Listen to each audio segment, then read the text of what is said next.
Pong araw na ito, ang gusto ko pong i-share ay about faith in action. Sabi natin, faith in action. Faith in action. So according to the book of James, there are three types of faith. Number one, faith without work is dead, meaning dead faith. And number two, demonic faith. No?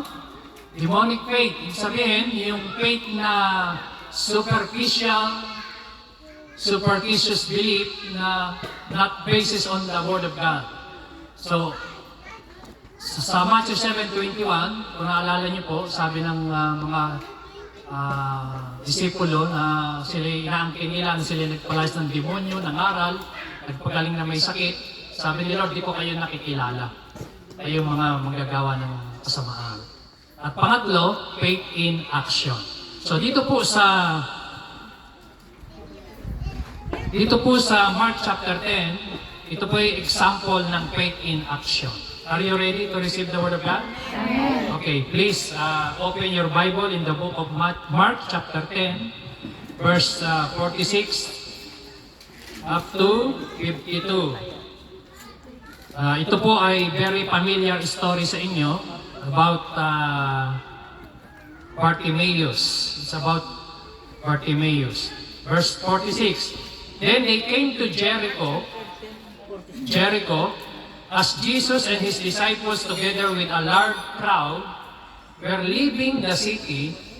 A blind man, Bartimaeus, which means son of Timaeus, was sitting by the roadside begging. So, ibig sabihin po ng Jericho, Jericho means to smell. Jericho means it's a city of fragrance.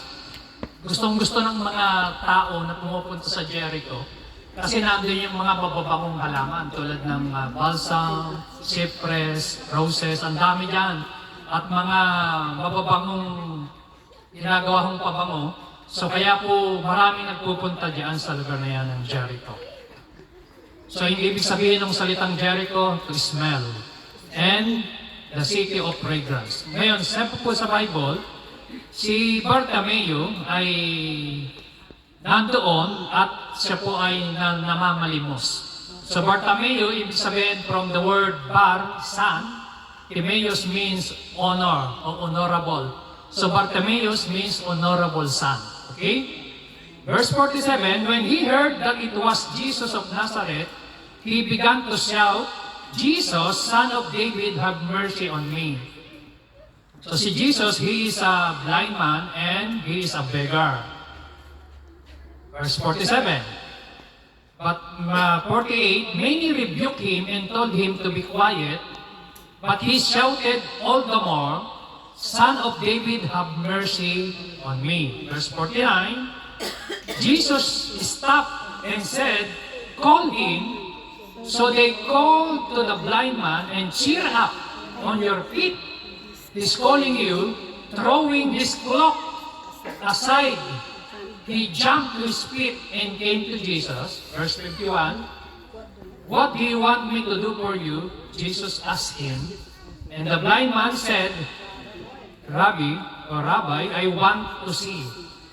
Verse 52, go, said Jesus, your faith has healed you. Immediately, he received his sight and followed Jesus along the road. So, tatlong bagay po makikita po natin dito na three lessons. I just want to give you a simple message about faith in action. So, number one, faith in actions demonstrate our faith. Ulitin ko. Faith in action, number one, demonstrate our faith. Ang tunay na pananampalataya na makikita ng Panginoon sa atin, ipinakikita po natin sa pamamagitan ng action. Because faith without action is dead, faith without action is useless. According to James chapter 2, verse 17, in the same way, faith by itself, if it is not accompanied by action, is dead. So, but someone will say, you have faith and I have deeds. Show me your faith without deeds and I will show you my faith by my deeds. So, faith without action is dead. Ngayon, paano mo maipapakita ang iyong faith? Sa pamagitan ng action. Amen? Amen po ba? So, kaya number 1, lesson, faith in action demonstrate our faith. So kahit po i-claim natin na meron kang pananampalataya, kung hindi nakikita sa ating gawa, useless. Patay din. Kahit sabihin natin, Pastor, matagal na akong mananampalataya, pero wala naman sa ating gawa, sabi ng Bible, useless. Dead. So kaya ho, pinakikita po natin sa Biblia, sa Bible, kita-kita po natin ang Lord ay natutuwa siya, nakikita niya kapag ka po yung ating faith ay nakikita ng Panginoon. Bigyan ko po ng example. Example sa Luke chapter 5, verse 20. Ito po ay ang istorya, yun po isang lalaking lumpo na may sakit. One day, Jesus was teaching and Pharisees and teachers of the law were sitting there. They had come from every village of Galilee and from Judea and Jerusalem, and the power of the Lord was with Jesus to heal the sick. Some men came carrying a paralyzed man on a mat and tried to take him into the house to lay him before Jesus. Listen, tingnan niyo po, verse 19. When they could not find a way to do this because of the crowd, they went up to the roof and lowered him on his mat through the tiles into the middle of the crowd, right in front of Jesus. And verse 20, when Jesus saw their faith, amen? When Jesus saw their faith, sabi niyo, when Jesus saw their faith, He said, friend, your sins are forgiven. So yung faith, mga kapatid, nakikita. When Jesus saw their faith, yung faith, hindi lang po sinasabi, ipinakikita yan sa gawa. Amen? Amen ba? So kahit sinasabi natin, kiniklaim natin na meron tayong pananampalataya, kulang naman tayo sa gawa, patay. Kasi nakikita pala yan ni Jesus yung ating pananampalataya kung totoo o hindi. So kaya po, faith in action demonstrate our faith. Pinakikita mo. So halimbawa, ang nakikita mo raw ng isang tao na gutom, tapos meron kang pagkain, hindi mo binigyan ng pagkain, sabi mo, bumalik ka na lang, sabihin mo sa kanya, peace be with you, sabihin mo sa kanya, God bless you, tapos meron kang pagkain, hindi mo siya binigyan ng pagkain, so your faith is useless. Amen? Amen. Bakit? Kasi, faith without action is useless. So, kaya mga kapatid, sabi rito, verse sa James, chapter 2, you foolish, verse 18, but someone will say, you have faith, I have deeds. So tingnan niyo po, you have faith, I have deeds. Meron kang pananampalataya, meron akong gawa. Show me your faith without deeds, and I will show you my faith by my deeds. So pinakikita rito, yung isa, meron siyang gawa, wala naman siyang pananampalataya. Yung isa naman, may pananampalataya, wala namang gawa. O, kung kayo tatanungin, alin ang tama? Merong gawa, walang pananampalataya, o pananampalataya na walang gawa? Anong tama? Sino ang naniniwala na tama yung may gawa, pero walang pananampalataya? Taas ang kamay. Sino ang naniniwala may pananampalataya, pero walang gawa? Taas ang kamay. May gawa ng pananampalataya. O sino ang walang pinipili? Taas ang kamay. Ha? Ngayon, according to verse 19, sabi po rito, listen, tignan nyo ha. Sabi niya, show me your faith without deeds, and I will show you my faith by my deeds. So parang sinabi niya, kahit wala akong pananampalataya, basta tayo gumagawa, okay na yun. So tanong, alin ang tama, pananampalatayang may gawa, faith lang na walang gawa o gawa na walang pananampalataya? Pananampalataya na may gawa. Alin ang tama? Walang tama. Walang tama parehas. O, sino ang nagsasabing walang tama? Ay, ako na. Okay, ito sabi sa Bible. You believe, listen carefully, you believe that there is one God, good. Even the demons believe. And shudder, nanginginig pa nga daw ang demonyo. So kapag ang basihan lang po natin mga kapatid ay tayo ay naniniwala, without work, sabi nga ng Bible is useless. So ang tama, ito pong verse 22. You, foolish person, do you want evidence that faith without deeds is useless? Was not our father Abraham considered righteous for what he did when he offered his son Isaac on the altar? You see, listen, this is the key word. You see that his faith and his actions were working together. And his faith was made complete by what he did. Amen. Amen?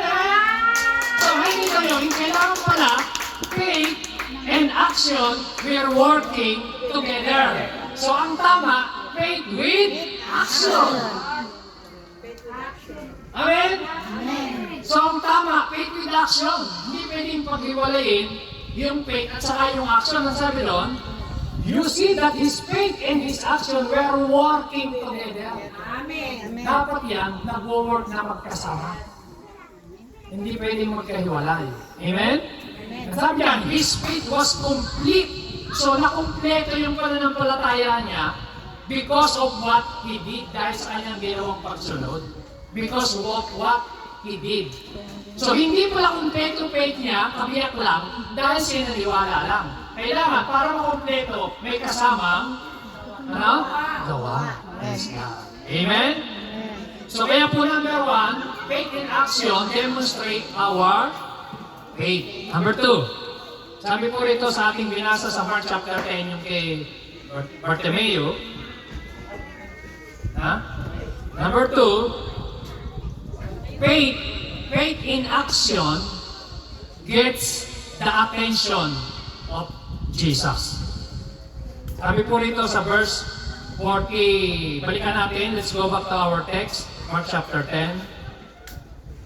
Sabi diyan, verse 47, when he heard that it was Jesus of Nazareth, he began to shout, Jesus, Son of David, have mercy on me. Many rebuked him and told him to be quiet. Tingnan nyo itong si Bartimeo, sinabihan siya ng mga tao, be quiet! Kung ikaw yung pinasasabihan, tatahimik ka o sisigaw ka ulit? Sisigaw ka, mag-iingay ka. Alam mo, normally kapag tayo ay sinasaway, kung ikaw ay may pinag-aralan, di ba? Pag ikaw ay educated na tao, pag sinabi, oy, konting ingay, tatahimik ka naman, huwag kang maingay. Di ba, tumatahimik ka? Right or no? Di ba, ganon. Ganon ang normally, kung tayo ay marunong ng good moral and right conduct, medyo mag-behave ka kapag sinabihan ka. So ito po, pinagsabihan siya, sabi sa kanya, Bartimeus, tumahimik ka. Pero alam mo po, but he shouted all the more. So sa halip na siya manahimik, yung sigaw niya, nilakasan pa niya, Son of David, have mercy on me. He shouted all the more, lalo pa niya nilakas. Bakit? Kasi opportunity, meron siyang pangangailangan sa Panginoon. Nang nalaman niya, kasi tinanong niya, na sino ba yung nagdadaan, nalaman niya yung palay si Jesus of Nazareth. So mga kapatid, kapag alam mo na ang pinag-uusapan ay patungkol sa Panginoon, hindi ka dapat tumahimik. Amen? Kapag alam mo na Jesus Christ, He is the answer to all your problem. So if you know that Jesus is the answer to all your difficulties, kamukha ni Bartimeo, inilakas pa niya, Son of David, have mercy on me.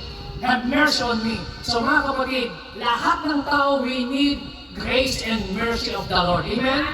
Kailangan natin ng mercy. Kailangan natin ng grace ng Panginoon.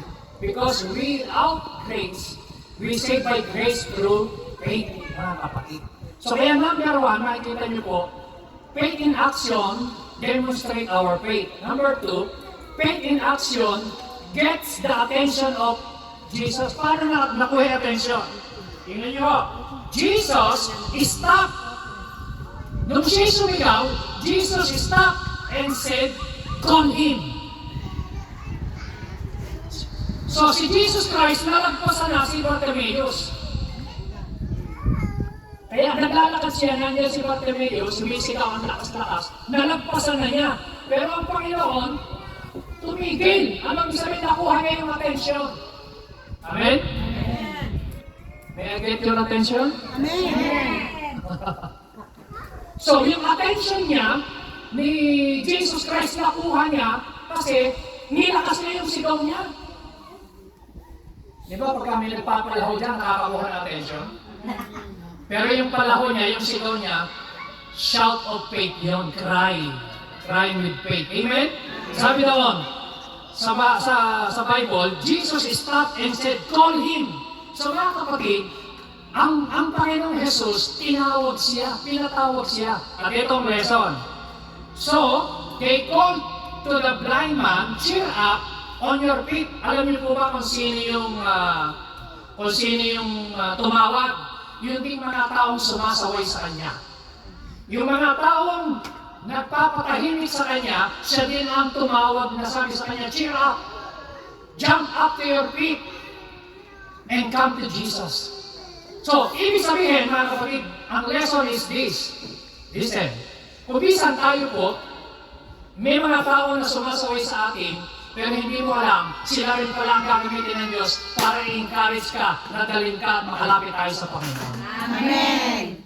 So dito po, very clear na yung mga taong pumipigil sa kanya na sabi, ito, mahimik ka Bartimaeus, ang gulo-gulo mo, ang ingay-ingay mo, sigaw ka ng sigaw dyan. Nung si Kristo'y tumigil, sabi niya, call him. Ano sabi ng the Bible says, yung mga tao bumalik sabi sa kanya, Bartimaeus, cheer up! So siya din lang nag-cheer up. Jump up to your feet, tumayo ka. Pumunta ka kay Jesus, tinatawag ka niya.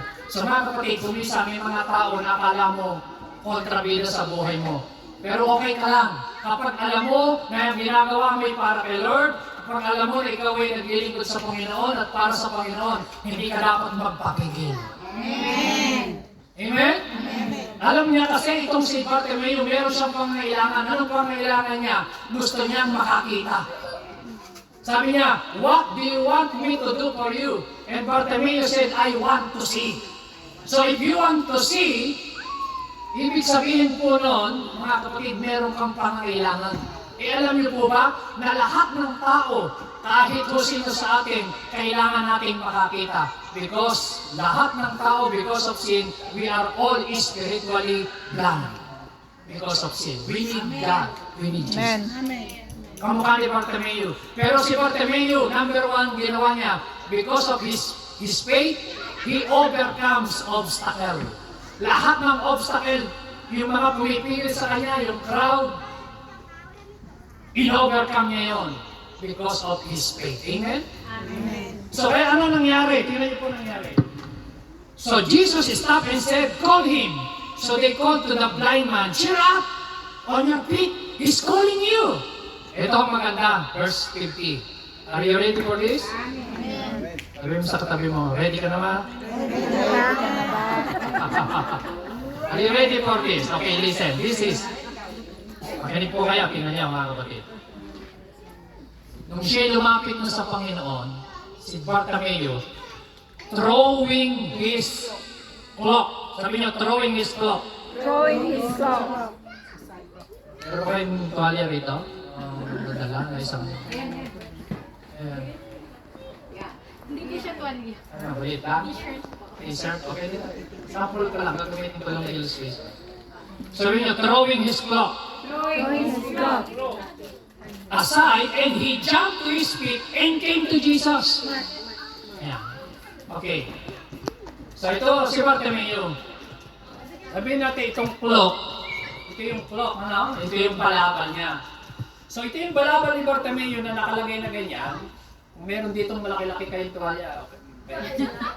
Wala, okay lang. Okay. So ito yung clock. Sa mga kapatid, ang clock, nung siya lumapit kay Jesus, anong ginawa niya? Tinanggal niya, iniwanan niya. Amen? So ano ba yung clock? Clock symbolizes three things. Number 1, authority and power. Number 2, identity. And number 3, protection. So yung clock, mga kapatid, ito yung ginagamit ni Bartimeo pag natutulog siya pag hinigilaw. Protection yan sa lamig. Pagka nagkakaroon ng mga thunderstorm, mga ganon, mga sunstorm, protection niya. Sa init, yung clock.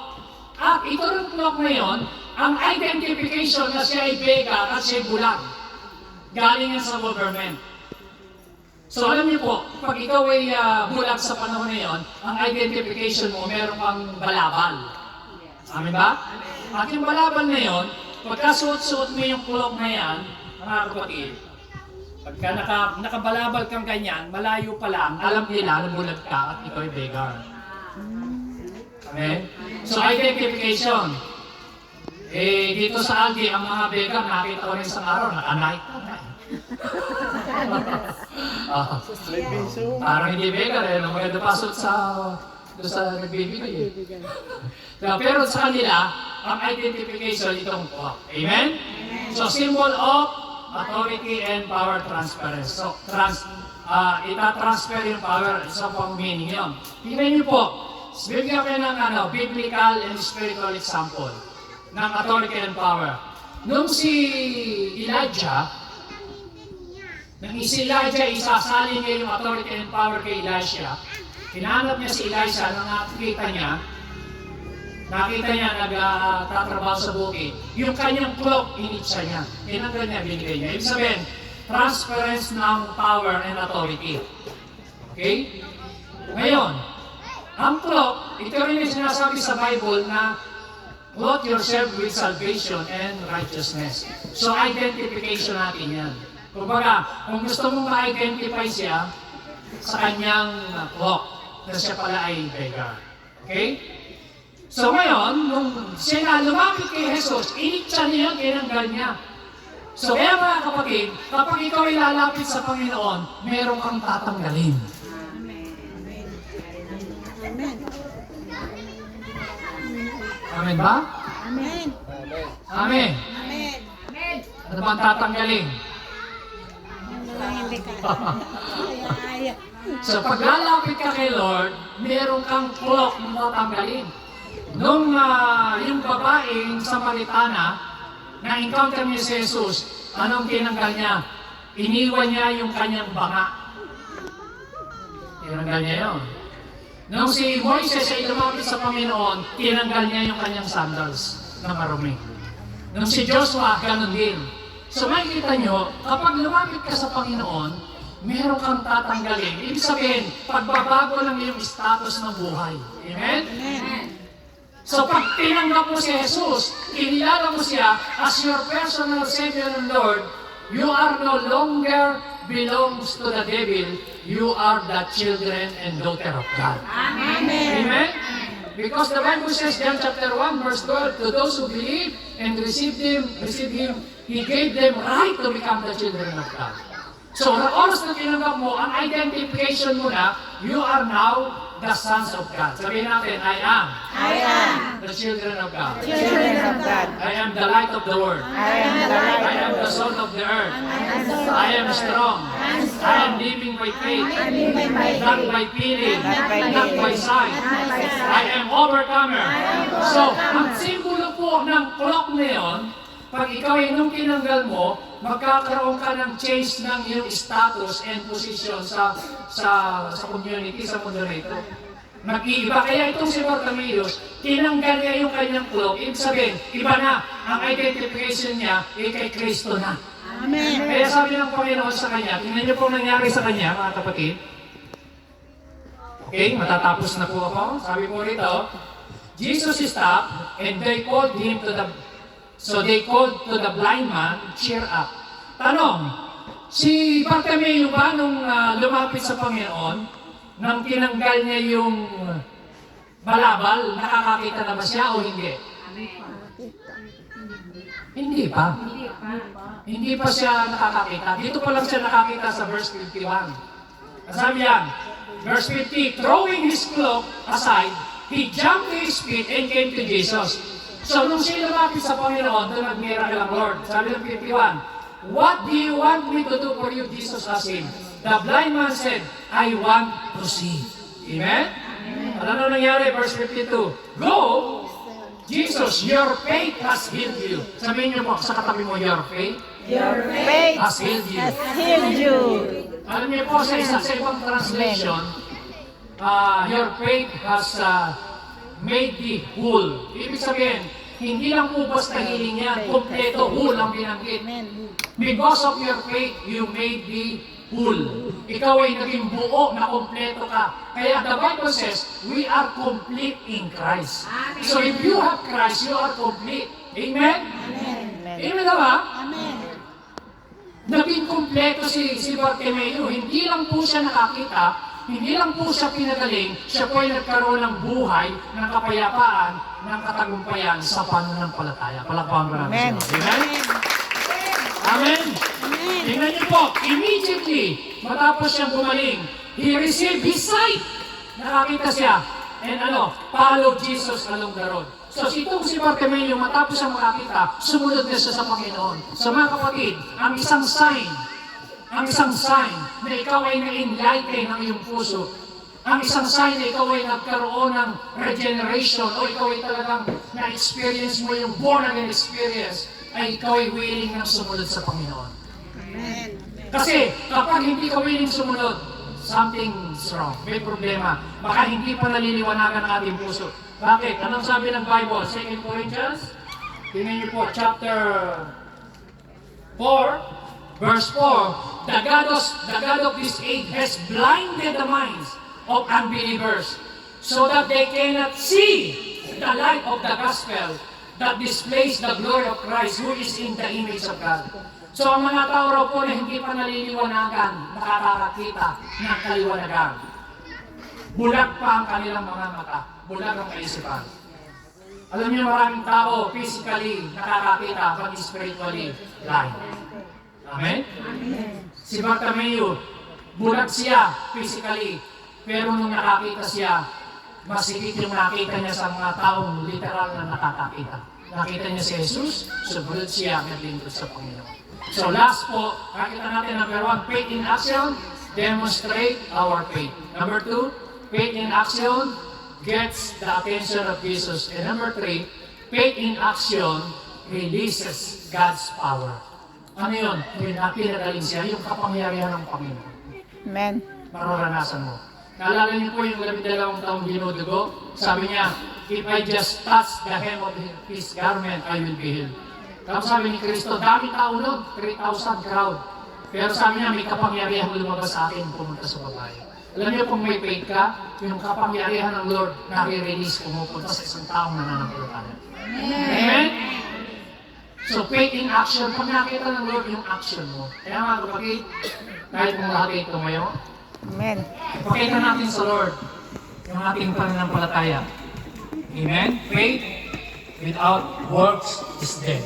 Hindi tayo nahihiya kahit mga taong nakatingin sa atin, ang importante, alam natin yung ating pinaniniwalaan. Amen?